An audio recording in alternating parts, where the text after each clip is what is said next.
విడుమొరటోడు అని వాళ్ళు వీళ్ళు ఎన్నెన్ని అన్న పసి పిల్లవాడు నవ్వాడు.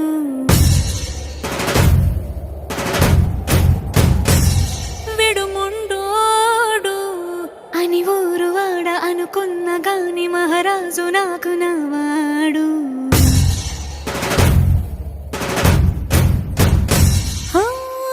మాట పెడుసైనా మనసులో వెన్న రాయిలా ఉన్నవాడిలోన దేవుడెవరికి తెలుసును నాకన్నా.